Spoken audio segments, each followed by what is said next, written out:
Welcome to Story Strategy Live with Evident Inc. This is Nancy Smay and Dawn Alexander, and we have a special guest today. Mindy Klasky is here to talk with us about tropes in fiction. Hi, guys. Hello. Hi, everybody. How are you doing today, Mindy? Doing just great. I've conquered grocery shopping in the age of coronavirus, and I am ready to talk about writing because it's far more interesting. Yeah, I'd be ready for a nap after coronavirus shopping. All right. Well, we usually start off with some kind of a little haha anecdote. And I think, Dawn, did you say we're going to tell us something about your dog? Yes, I have. Y'all know my Penny dog, my 85-pound big baby. Well, actually, that's wrong. She's almost 100 pounds, and she's a big baby. And with the coronavirus and everything going on, there's been a couple of times where we just need to get outside of the house, like outside of these four walls. And so my husband and I'll go sit in the backyard, and she loves it when we're sitting in the backyard. And she, of course, has this little toy she wants us to throw. And Tuesday, we went out there, and our yard makes an L like this, and I hardly ever look at this side over here. And I picked up the toy to throw it and realized our side gate had been open all day long because our yard people came. And she'd been in and out all day and had never left the yard. What a good dog. Never left the yard at all. And so while I'm standing there and I'm explaining to my husband, hey, you got to go close that gate, and somebody walks by with another dog, and Penny loses her mind. Barking, and she's not aggressive at all. She just really, really, really wants to play with you. And so she's barking, and she's trying to get her head under the fence. Never mind, there's an open gate, right over there. And my husband is standing there holding the gate open, watching her try to get herself under the fence the whole time. And she never once went towards freedom over there. Huh. And so he finally just kind of very slowly closed the gate, and she came running up to me all proud of herself, and she had cut herself right here on the fence. Ooh. And so she's very, very sweet, very sweet. But we've decided maybe not so smart. That problem solving might not be her strong suit at this point. My parents had a tiny little add-on dog story, and then we'll get to tropes, I promise. We didn't bring you here just to listen to it, I promise. But I grew up with a golden retriever, and that dog would do anything to get out of the yard and go off to see if he could find a better family. He was constantly leaving. I loved him, but his love went far and wide. And when he was gone, we went off to college. My parents got an Australian Shepherd, and they were so used to Barnaby fleeing all the time. They were very careful about keeping him in the yard and keeping him, a hand on his collar in the front yard. And one day my dad mowed the lawn, and the dog went out with him, and he just forgot that the dog was with him. And he went, put the lawnmower away, went back inside, locked the dog in front of the house. And he came outside 4 hours later to get the mail or something. And the dog was just sort of sitting in front of the garage. You forgot about me. I was on the load. But he was the complete opposite of Barnaby, who would have been oh, thank God I can leave. But anyway, dogs. All right. Well, I suppose we should get down to business. So, Mindy, I'm going to read just a little brief intro for you. Mindy is a USA Today bestselling author who's written mystery, paranormal romance, and contemporary. Is that right? All of those, yes. And have you dabbled outside of, I guess mystery is outside of romance. So you have I've also written traditional fantasy novels. I've written some erotica. I pretty much, if there's a genre out there, I've done something in it. Nice. Okay. Nice. She's in the DC area, sort of near me, and is a former or reformed or recovering lawyer, I guess. I don't know. Does that help what you do? I think you've pretty much covered it. I worked as a copyright lawyer for about 7 years, and then I worked for about 10 years as a librarian in law firms, doing a lot of research on a number of different issues, but I'm often still focusing on intellectual property. But now I'm a full-time writer, and I'm a much happier person. Yeah, I think I would be too if given the same definitely. All right. And your trope list is the one that has most frequently been been referred to me at romance writing conferences. Anytime anyone starts talking about tropes, someone will point everyone in the room to Mindy Klasky's website. So how did that happen? How did you become the queen of the trope? I really hadn't thought that was my title, but I like it. I think I may need a little crown and an image on the page there. My interest in tropes actually stemmed from my working as a lawyer. As a copyright lawyer, one of the questions that comes up all the time is whether one work is close enough to another work that it infringes that other work. And so I used to spend a lot of time advising clients on copyright infringement. And I came up with this wonderful exercise where I would walk them through Harry Potter. And the short version of the exercise is I would say, you can tell a story about wizards, and that's not copyright infringement. And you can tell a story about boy wizards, and that's okay. And you can tell a story about boy wizards who go to a magical school, and that's okay. But after much more detail giving, I can say, if you tell a story about a boy who lives underneath the stairs, who receives an invitation by Owl to come and join a wizard, you've gone too far and you're too close to the line. I used to use that to explain the difference between writing about a general idea or expressing a specific expression of that idea. And under copyright law, ideas cannot be copyrighted, but expressions can be. And so then when I started writing romance, all of a sudden that question of what was an idea and what was an expression became much more vital because the romance field traditionally relies very, very heavily on tropes. So that's where my interest sprang from. And then after talking about it with many other authors, I decided there really should be some place where all these tropes are pulled together. It's a useful thing to look at, to analyze books we're reading, to think about books we're writing. So I put it up on my website. I've been there a million times to look at it. And I've sent a bunch of people there. So thank you for putting that there. My pleasure. It's one of the things that if people go into a search engine and they type romance tropes, my page comes up almost always. If it's not the top one, it is very close to the top. So awesome. Folks can definitely find it and peruse it.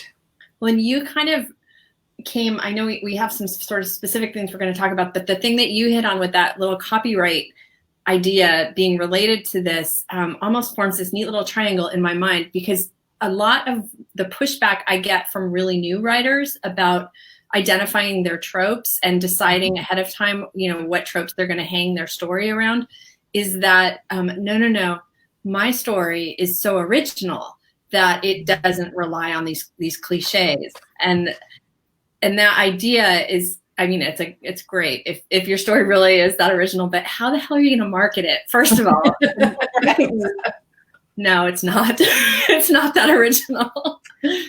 I think that there's a constant tension in writing genre fiction, romance genre, but also science fiction, fantasy, mystery, thriller, any of those genres, in that you want your reader to feel comfortable when they're reading your book. They should feel like they're familiar with the general world that you're working in, the planet that you're located on. But then you want to show them something different and exciting and interesting and unique. And to me, the tropes really are what terraforms that world, that makes it lets you know, oh, this book that I picked up is a romance, is a Western, is a mystery, is going to be, what are those sort of overarching tropes that control the story. And if somebody comes up with a story that is so original that it has no tropes, it may very well be so original that it falls outside of the genre in which they're trying to write. And it may be literature, it may be fiction, not a specific genre. But genre readers really want the familiarity of those tropes. Can we back up just a little bit in case we've got like some very brand new writers watching and kind of define what makes a trope? Yeah. Well, it's interesting because if you look at the dictionary definition of a trope, Whatever dictionary you go to, it's going to rely on the whole school of rhetoric, and they'll tell you that a trope is a rhetorical tool, such as a metaphor or a simile, that is used to strengthen an argument. And that is not at all how we use the word trope when we're talking about genre fiction. Instead, with regard to genre fiction, we use trope to mean ideas, encapsulated ideas that can either be character-based or plot-based, that are common to the genre. And it's sort of one of those, not all rectangles are squares, but all squares are rectangles. Tropes, not all romances need to have the same tropes in them. You can have one trope, as an example, is a friends to lovers stories, where the hero and the heroine start out as friends, and over the course of the story, they discover that they're lovers. And so there are lots of other tropes out there, but if you have a friends to lovers story, you're pretty much sure that you have a romance that you're going to be working with, assuming that it has a happy ever after and all those other things that go with the romance genre. Right. So it's a squishy definition. I wish that I could say, if you have these 3 points, then you know you're looking at a trope.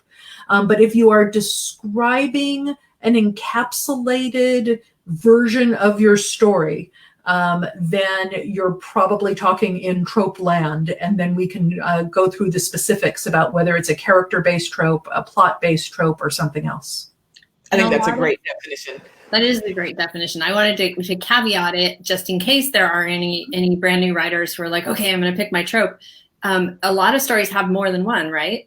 Absolutely. When you're a mythical writer who you were talking about at the very beginning, who wants to do something that has never been done before, and that's why they want to write a romance without tropes. What I encourage writers to do is to write romances with many tropes, because that's a way of creating a unique story. Mm-hmm. If you have a friends to lovers trope, and you have a scarred heroine trope, the friends to lovers is a plot-based trope, the scarred heroine is a character-based trope. And just to make things interesting, they're athletes, which is another character-based trope. And there's a kidnapping element where one of the friends has kidnapped the other. Now we've got 4 tropes. Let's go tell this unique story. You can combine those elements in ways that build completely original constructs. And the best use of tropes is to have more than one in your story. Right. And you can also turn a trope on its ear, right? So if you have like a Cinderella trope or rags to riches kind of thing, it's so often in our minds that's the female character, but what if that was the hero instead? Or what if it's a male-male romance?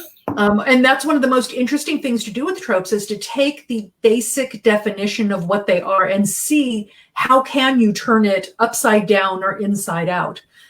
Changing genders, changing social class. One of the best romances that I read last year was a book called Lush Money by Angelina M. Lopez. Oh, no. Okay. It is...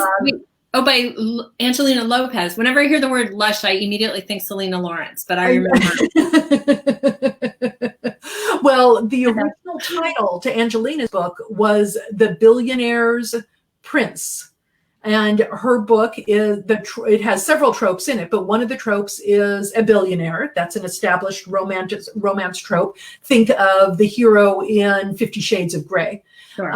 And it has a royalty trope, which is an established trope where one of the characters is the member of a royal family. And usually royalty romances play out sort of like a Cinderella romance, that you have the royalty discovering the commoner. And well, she turned this book completely on its head, and her billionaire is this hard-charging woman who decides that she needs to have somebody father her child, and the father she chooses is the royalty, the prince. So you have a arranged marriage, you have a baby trope, you have a royalty trope, you have a billionaire trope, and they're all in this steamy mix. And the thing that makes the book work is that she's changed genders, and has taken some of the standards and turned them upside down, and it works really, really well. I like that. I feel like I've been talking a lot, so I'm being quiet so Dawn can talk. So when you talk about writers using tropes, and that basically it's really hard to tell a story without one. You can, but then it's going to could possibly fall out of your genre. And I hear you saying that these twists and things are to keep it from sounding like it's being written with a formula, because that is one of the complaints you hear, correct? So go ahead. No, go ahead. So what, other than twisting the gender or flipping things around a little bit, what other things can writers do? If I want to use a traditional trope, say I love enemies to lovers, and I want to use that traditional trope, what are some of the things I can do to keep it from seeming like it's the same old story being told over and over? One of the things that I encourage people to do when they look at the trope list, if they're not going to be combining tropes, let's say you're writing a category romance and you've only got 45,000 words to tell your story, so you don't have room for subplots and everything has to be pretty much straight ahead, then you can take the trope and you can set it in a new place that people have not typically written about. So you want to write enemies to lovers. What happens if your enemies, we're used to the enemies being big corporate people, and if they're, or being political enemies. But what if your enemies to lovers were in a neighborhood and you ended up having the homeowners association meeting be the focus, to completely change the stakes. And you're going to have to rely much more on the personalities of your characters because you don't have the stakes of the world at large. But you're still holding on to that trope and you're not diluting it with other tropes. You're not trading off, but you're giving your readers something unexpected. If you take your, I'm trying to think of all my favorite tropes, an arranged marriage. Typically, marriages are arranged because of dynastic reasons and because there's a lot of money involved. And but if you could set your arranged marriage and figure out why you're why an artist who is completely divorced from the entire construct of needing to strive for money and for financial success, why he needs to be in an arranged marriage. You can build a unique story and still hold true to a single trope that way. And one of the things that we hear a lot, if you're, on the Facebooks or the Twitters and you're in the Romancelandia threads, is, this trope is totally overdone. We're not doing that anymore. Everybody did that last year. Now, we'll have to find something else. So do you feel like Billionaire has been the one that I've seen a lot of that's overdone, nobody's doing that now. But I still feel like I see a lot of really successful billionaire books. So definitely. Do tropes really get tired and washed out or overdone? I think the tropes do get tired, but I think that just encourages good writers to figure out ways to thread the needle.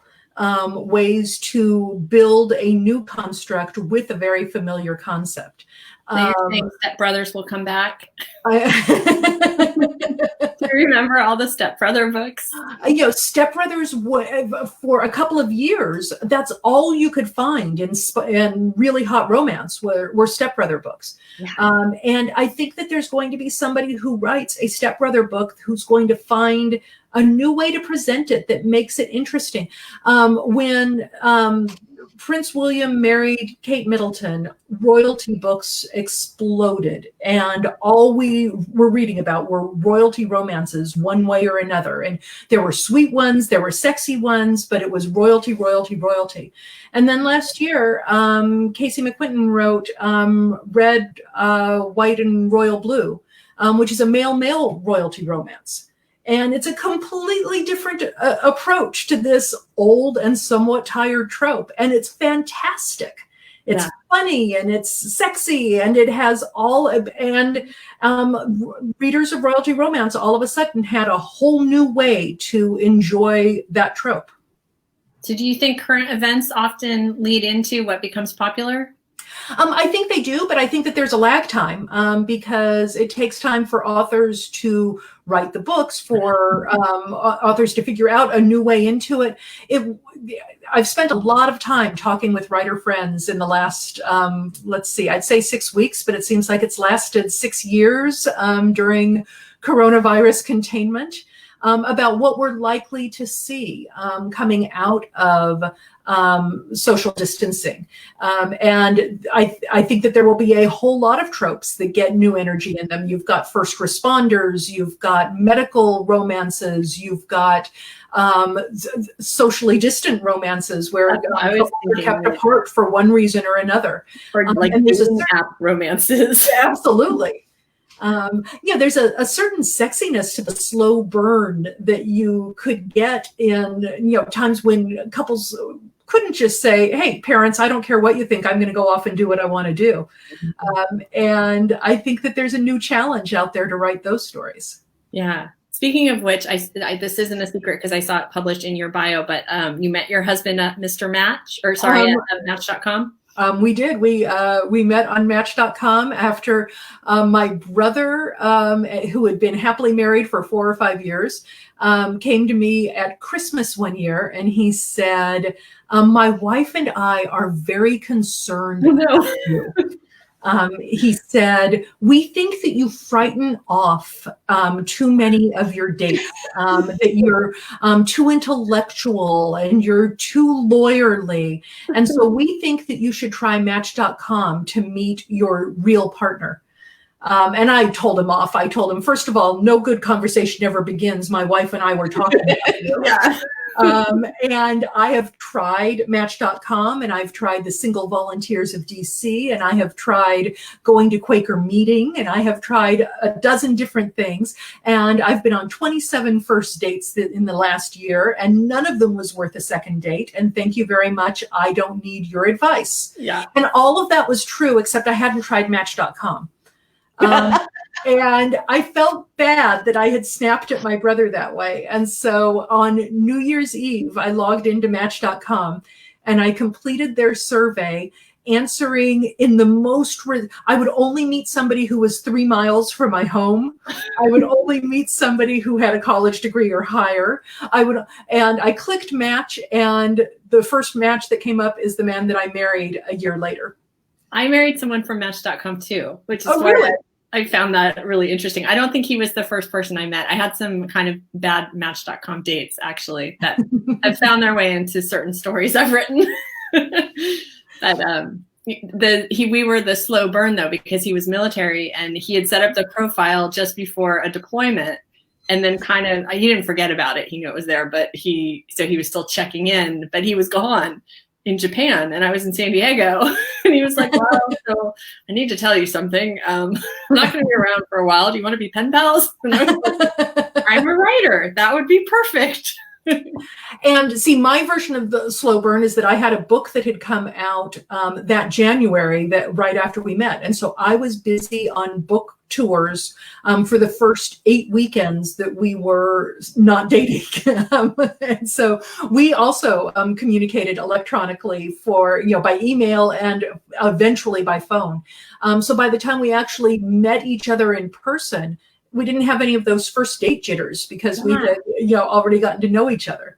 Well, and Dawn, those are two different versions of a slow burn trope that are completely different to our experience, but are still in the same genre. Right. And the virtual matchmaking thing. Mm-hmm. And Dawn, I remember there being something about a hammer in your your marriage's origin story, but I don't Yes. remember.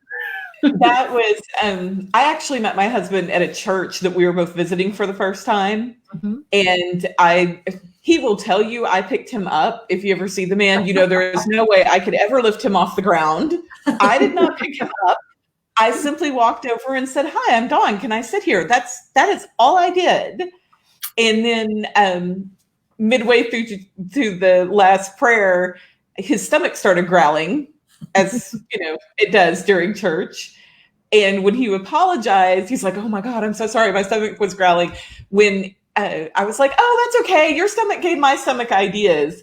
And his answer to that was the very smooth, "Well, then why don't you let me buy you lunch?" Ooh, very nice. Yes. And then I guess our second or first date, I don't remember, when he came to my apartment, I had just moved to Texas and I didn't have anything up on my walls. And he mentioned something about it. And I said, "Well, you don't realize you don't own things like hammers and nails until you're living alone." And he didn't say anything about it. And at the time I was teaching middle school and came home on a Monday. I was exhausted. Everybody had been very 13 that day. And I dragged myself up my stairs to my apartment and there was a hammer with a bow on it sitting by my front door. Isn't that cute? Very nice. Yes. Very nice. So I decided to keep him. He's all right. It's kind of cute. So one of the things that these three different stories bring to mind for me is that they're all classic romances. They're all boy meets girl. I'm sure we all had conflicts somewhere in the way. And then there was a happy ever after. But when people complain about tropes and say tropes are cliches, that overlooks the entire parameters of the genre. We know that there are going to be some elements that are going to be in a romance story.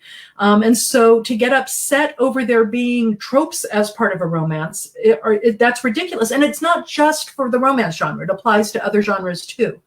In a mystery, you know that you're going to find out who committed the crime. That is as predictable as the happy ever after of a romance. Right. Or if you don't, your reader's going to be throwing your book across the room at 2:00 in the morning and telling all of her friends not to buy this book because that's how it ended. Exactly. That might be a personal experience story. Or you may, if you have this literary story about a crime, but you're not going to show who done it in the end, then maybe you've written literature instead of mystery. And that's always a possibility, in the same way that if you have a story about a relationship between a man and a woman, but they don't end up together at the end, you may have written literature instead of romance. But the mere fact that these genres rely on tropes shouldn't make tropes be a bad word or a thing to be avoided. It's all part of the construct of giving readers recognizable stories that they want to read.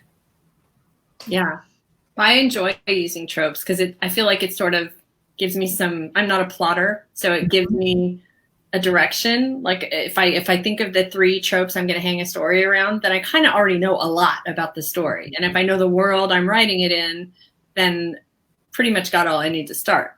But that's me. But without the tropes, I'm sort of like, I know that when I start to write a new story and I start to give my characters names, if I just pull names out of my own head, all of the names begin with either M or J. Because those are the names I just immediately reach for. And then I have to go through and change them so that I only have one M and one J in each book so that readers don't get confused when they're reading quickly. In the same way, if I go to construct a story, I tend to fall back on these same type. A marriage of convenience, I'm really big on. Friends to lovers, I'm really big on. Enemies to lovers, I'm really big on. And so to keep my stories fresh, in the same way that I need to give my characters new names, I need to remind myself that there are 30 other tropes out there that I should consider and fold in and make it a more interesting story before I ever start writing. Yeah. Well, and I think you made a good point just a second ago about readers are drawn to certain tropes. Readers don't always want something completely new. And I recently was having a conversation with some other editors, and they were talking about the fact that right now, with the way the world is kind of, people are going with authors that they're familiar with because they know what they're going to get when they pick up that book. And they're doing a lot of rereading because they know what they're going to get. I know a lot of people who are doing rereading right now. And it's because it's comfortable. It's because it's predictable. I personally do very little rereading. I'm a slow reader. And so if I'm going to be investing the time into reading something, it better be something new, or I'm going to feel like I'm moving backward in time. But I think that readers know what they like. I know a whole lot of readers who will say, give me a May-December romance and I am there. It doesn't matter who the characters are. It doesn't matter what the setting is. May-December does it for me.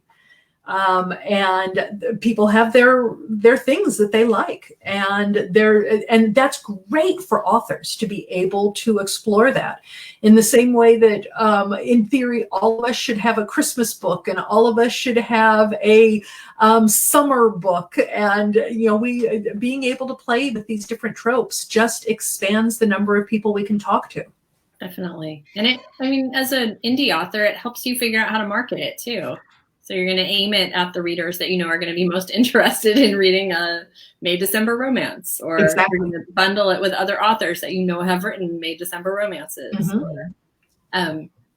So this is sort of a fun question. There's always a trope that people don't like, and Secret Baby used to get a lot of flack. Yes. And I'm not sure why, to be honest, but is there any trope that you just won't write? I have to admit, Secret Baby is not one of my favorites. And the reason it isn't one of my favorites is because it requires one character to lie to another for a really long time.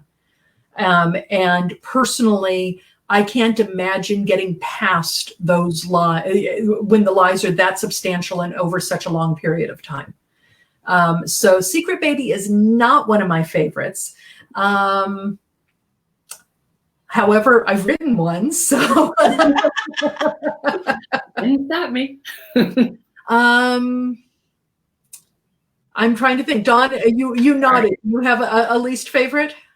Secret Baby is one of my least favorites because of what you were just saying. My other least favorite, but I will admit I have seen it done really, really well.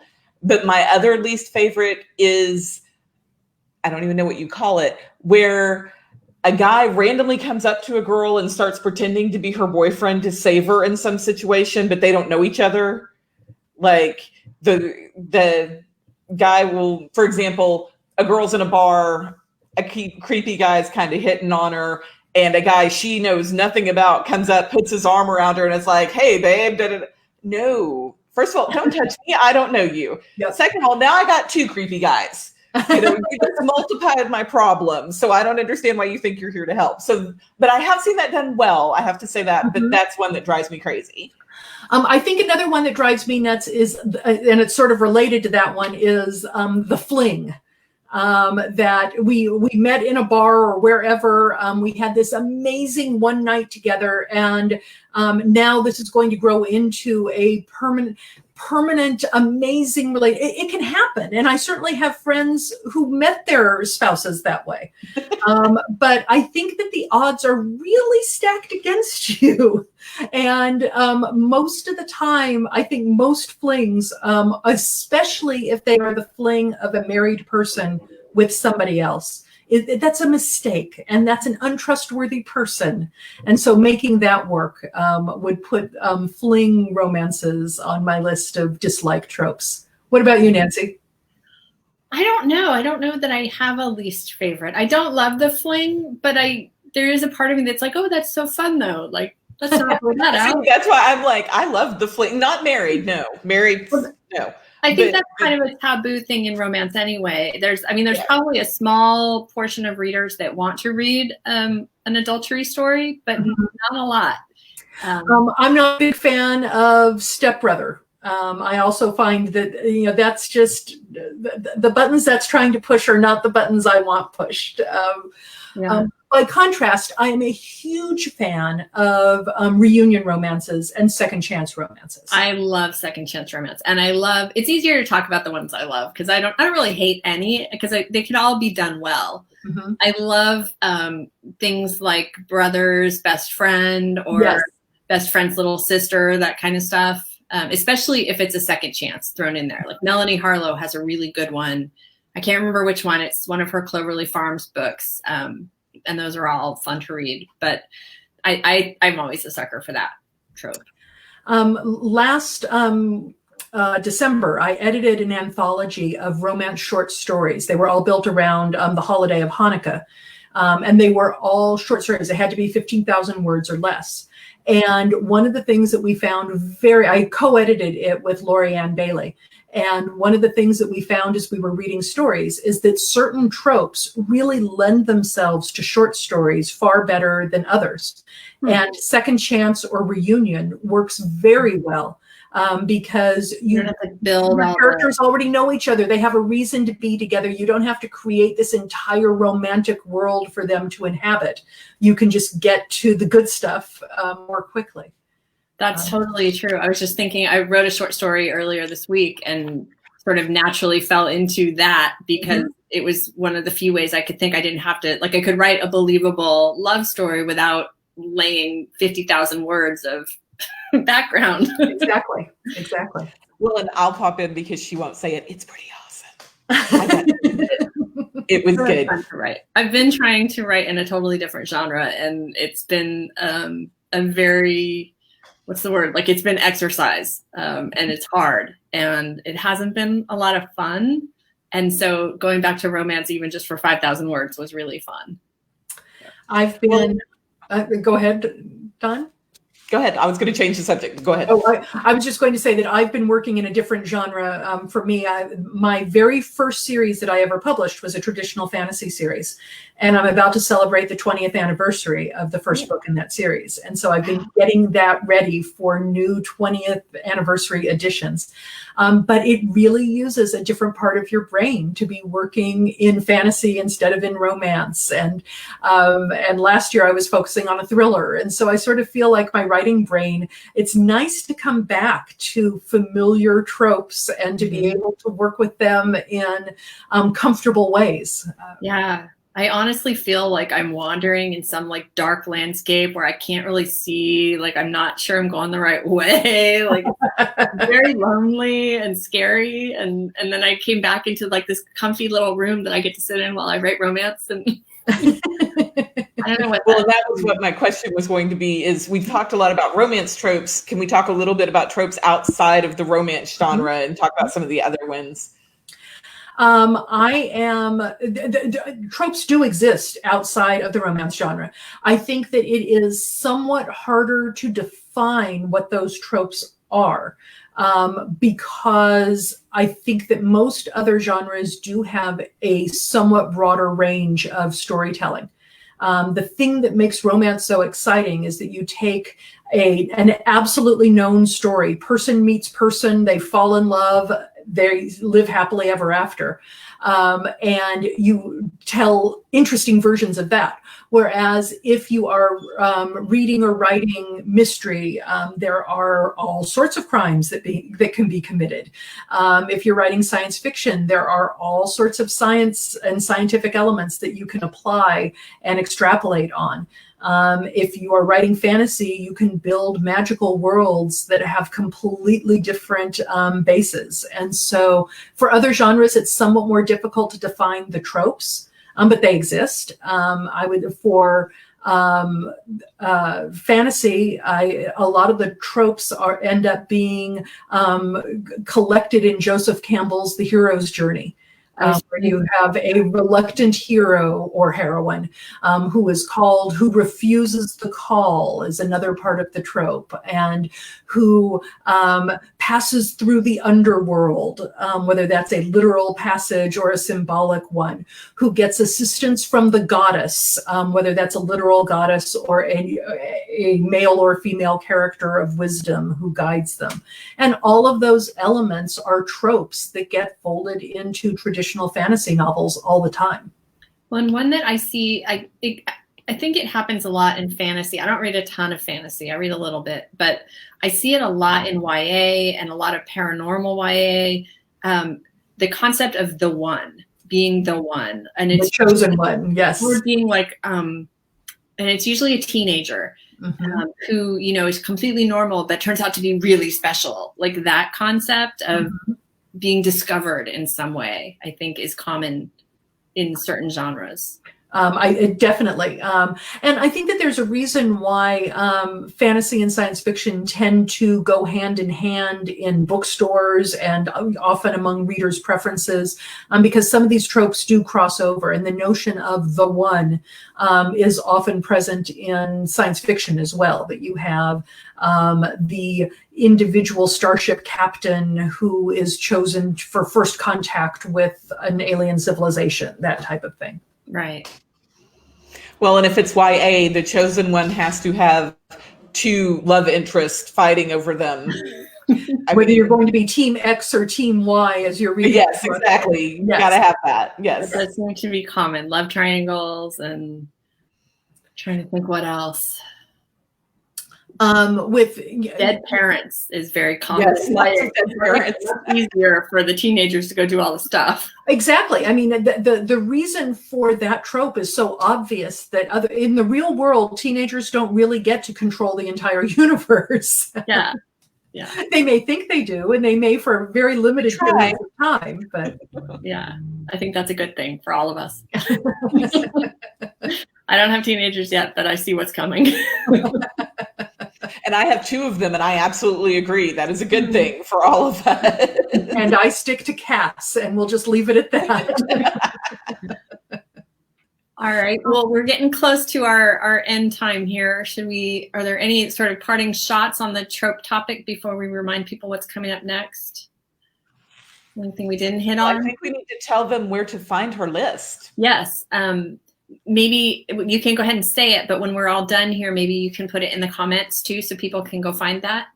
That would be great. If you go to mindyklasky.com, it's my name is spelled right in front of you there. And under my 4 writers tab, the romance tropes is the very first list that comes up, and they're all there. And if you read through that list and you don't find your favorite trope, email me and let me know, and I may add it to the list. Oh, cool.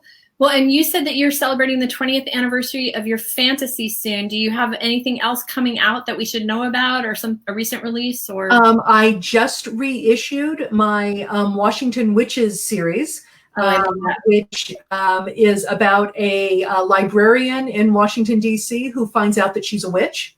And it's a romantic comedy. It's a 5-book series. We were talking about slow burn earlier, and this is a slow burn romantic comedy series. And so fun. They're fun. They're sort of fluffy, and they feel like comfort food for this time that we're in right now. Exactly. Awesome. And are those wide? Are they just on Amazon? Are they in KU? They are wide, and they are available in print, in large print, and electronically anywhere that you buy ebooks. Very good. Awesome. Nice.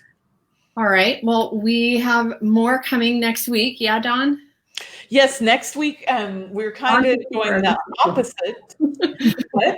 I said Dawn's the keeper of the schedule, because I always say we're very organized. Go ahead and tell them about it, Dawn. We are very organized.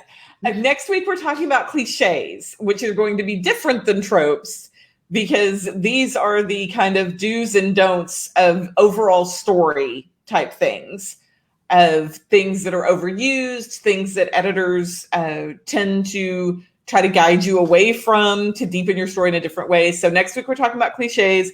And then the week after that, I'm really looking forward to this, because it's going to be these are the things that make your editor bang her head on her desk week of these are things that probably don't work well in your story. And we're going to talk about what we see with a lot of new authors. And the best part of that is we're going to give you some suggestions on how to fix it. I promise not to just sit here and rant for a while. We've got solutions for you. So that's what we have coming up. So we've got 2 weeks of kind of edity stuff coming up. Edity stuff we don't have any guests. It's just us. Well, maybe we'll wear hats or something to make it more fun. Yes. All right, cool. And don't forget, we do have Plotting a Romance is the course that's currently available at Teachable, and that's at I looked it up this time, Dawn, so I could share the link. Yay! evidentinc.teachable.com, but Evident has a hyphen between Evident and Inc. So evidentincteachable.com. And that's called, I was all proud of myself when I first launched this thing, and now I can't see it. It's the Evident Inc. Story Saloon or something that I thought was very clever when I first started. It just sounds like we should be throwing open some doors and it's like the wild beer out of big mugs and We're heading toward tropes in the Western genre. Yeah, I don't know. I was probably drinking when I did that. Anyway. What's sad is I do remember you texting me and me agreeing to it. So maybe you were drinking too. That is quite possible, actually. So, right. But thank you, Mindy, for being here. This has been a lot of fun. Thank you. I've had a great time. Thank you both. Good. I'm so glad you could join us today. And for those viewing, we do have one comment that I haven't seen. Hang on just 1 second. Thank you, James. He put your trope list up in the comments already for you. Excellent. Thank you very much. Thanks, James. James works with us here at Evident Inc. too. He's another line editor, and he actually works for a few other places as well, including some very fancy publishers. So James is cool. Anyway, that's my little ping for James. Now I'll stop talking. Thanks, you guys, for hanging out with us. And feel free to leave comments if you like. We will get to them later. And I'm sure Mindy will pop back in to see if anyone has any trope questions directly for her. So thanks again, and we'll see you again next week. Bye.